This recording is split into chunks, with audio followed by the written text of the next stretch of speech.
மணிப்பூரில் வந்து இவங்க எஸ்ஐஆர் பண்ணுறதுக்கு ஜாயின்ட் சிஇஓ வந்து அங்கே பிஎல் மீட்டிங்ஸ் எல்லாமே பண்ணியிருக்காங்க. மணிப்பூர் வந்து ஒரு சிவில் வார் சிச்சுவேஷனில் இருக்க மாநிலம். இன்றைக்கி பிரசிடென்ட் ரூலை இம்ப்ளிமெண்ட் பண்ணியிருக்கீங்க. மணிப்பூருக்கு இன்றைக்கி முக்கியமாக தேவைப்படுறது அமைதி. அங்கே ஒரு பொலிட்டிக்கல் ஸ்டெபிலிட்டி, அங்கே இருக்க மக்களுக்கு வந்து ஒரு பயம் இல்லாமல் ஒரு அடிப்படை வாழ்வாதாரம்.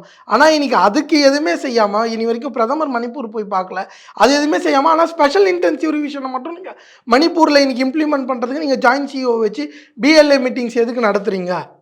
அது ஒரு மிகப்பெரிய கேள்விக்குறி எழுப்புதில்ல. அவசியமானதை செய்யாமல் இந்தியா ஃபுல்லாக பண்ண போகிறீங்க. இன்னொன்று, இதோட நேரங்கள்லாம் நீங்கள் பார்க்கணும். அதாவது லோக்சபா எலெக்ஷன்ஸ் நடந்து 1 வருஷம் தான் ஆகுது. லோக்சபா எலெக்ஷன்ஸ் முடிஞ்ச 1 வருஷத்துக்குள்ளே நீங்கள் பண்ணாதது எதுக்கு? இன்றைக்கான தேவைகள் என்ன இருக்குது? இன்னொன்று, இப்போ மற்ற இடங்கள்லையும் சரி, இது வந்து இந்தியா ஃபுல்லாகவே இப்போ தொடர்ந்து நடக்குது. தொடர்ந்து இப்போது மகாதேவபுரா கான்ஸ்டியூன்சியில் எடுத்ததாக இருக்கட்டும் சரி, மகாராஷ்டிரா எலெக்ஷன்ஸில் எடுத்ததாக இருக்கட்டும் சரி, இது ஒரு பெரிய மேக்னிடியூடில் இதுக்கு எல்லாமே வந்து ஒரு எலெக்ஷன் கமிஷன் வந்து இதுக்கு துணை போகிறது உண்மையிலே ரொம்ப எல்லாமே வருத்தப்படுறது மீறி எல்லாமே பயப்பட வேண்டிய விஷயங்கள். ஓகே.